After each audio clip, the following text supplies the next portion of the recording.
We'll begin with a quote from Peterson. Quote, Nietzsche understood as well how important the narrative substructure of the Judeo-Christian tradition was to the maintenance of Western civilization. When Nietzsche announced the death of God, he did it sorrowfully, because it was going to lead us down to bad pathways. End quote. There's perhaps no one who has done more to damage and distort the message of Friedrich Nietzsche than Jordan Peterson. Specifically, Jordan promotes an oversimplified and inaccurate interpretation of Nietzsche's metaphor that God is dead. While this idea of Nietzsche's was not widely understood before Dr. Peterson came along, Peterson's critique of the common interpretation is paired with a reading of Nietzsche that is not any better. While Peterson is trying to cure a simple-minded reading of Nietzsche that views the death of God as an unmitigated good, we'll say the view of Nietzsche's proclamation God is dead by the new atheist types, in this case I would argue the medicine is worse than the disease. The resulting phenomenon is that now there are millions online who have never once read Nietzsche's books for themselves, who will parrot Dr. Peterson's talking points, even using his exact diction. You can spot them easily on this account. People will say things like, when Nietzsche announced the death of God, it was by no means triumphant, or Nietzsche's idea of the death of God was a lament, not a triumph. Jordan focuses on a single passage, the madman passage, where a madman goes into the marketplace with a lantern lit in broad daylight, asking passers-by where God has gone off to. Where is God? Whither is God? Before eventually declaring that God is dead. What follows his declaration could certainly be characterized as a lament, as Peterson does. Quote, we have killed him, you and I. We are all his murderers. But how have we done it? How were we able to drink up the sea? Who gave us the sponge to wipe away the whole horizon?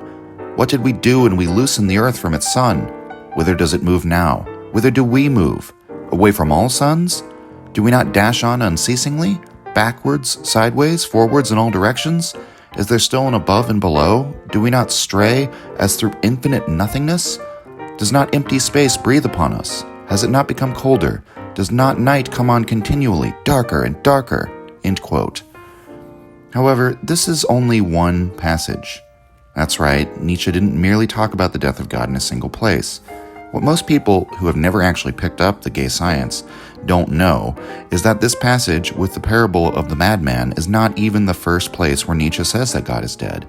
The announcement happens several aphorisms earlier in 108, where Nietzsche also says that Buddha is dead, but that his immense frightful shadow remained on the cave wall for centuries afterwards. He then nonchalantly adds that God is dead too, and he has also left a shadow on the wall of the cave. Quote, and we still have to overcome his shadow, end quote. This is a reference to Plato's allegory of the cave and the idea that Buddha and God were mere ideas or representations within an illusory dreamlike world. In the light of knowledge, we see that we have to overcome and vanquish these illusions. The madman in the previous parable lights his lantern even though it is a bright sunny morning. Thus, the metaphor is that in the light of knowledge, the terrifying nature of overcoming God becomes clear to the madman. But notice, Nietzsche does say that we have to overcome God. Why? The most helpful passage for understanding what Nietzsche means by the death of God is one in which Peterson never mentions, and it's in the very same book. It's called What Our Cheerfulness Signifies. Quote, what our cheerfulness signifies, the most important of more recent events, that God is dead, that the belief in the Christian God has become unworthy of belief, already begins to cast its first shadows over Europe. To the few at least whose suspecting glance is strong enough and subtle enough for this drama, some sun seems to have set, some old profound confidence seems to have changed into doubt. Our old world must seem to them daily more darksome, distrustful, strange, and old. In the main, however, one must say that the event itself is far too great, too remote, too much beyond most people's power of apprehension, for one to suppose that so much as the report of it could have reached them, not to speak of many who already knew what had taken place and what must all collapse now that this belief had been undermined, because so much was built upon it, so much rested on it, and had become one with it. For example, our entire European morality. In fact, we philosophers and free spirits feel ourselves irradiated as by a new dawn by the report that the old God is dead.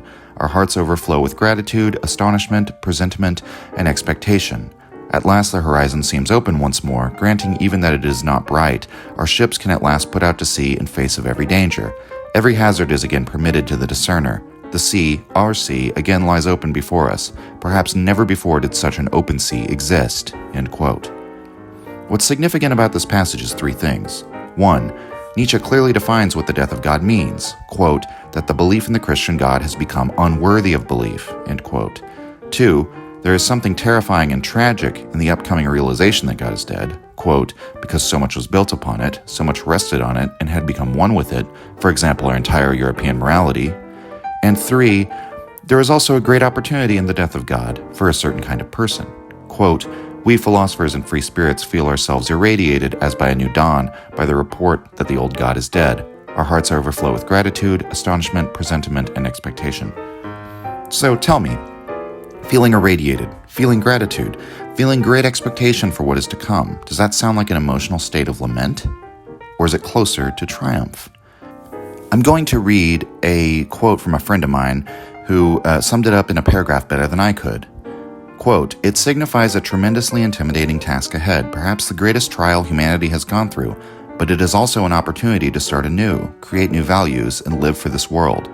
It's not something to mourn or brag about. It's the recognition of a cataclysm that brings with it many new and exciting possibilities as well as uncertainties. The fact is, Peterson misreads Nietzsche's tone and his emotional outlook, for some reason bringing his interpretation of Nietzsche's perspective much closer to Peterson's own. But Nietzsche isn't the kind of guy who laments things, which anyone who is familiar with his broad canon of works knows. Nietzsche's philosophy, to a great degree, is based around the idea of necessity. He doesn't believe in the idea of free will, which is another thing which Peterson tends to ignore, and he thinks that all events and all actions throughout history should be regarded as absolutely necessary.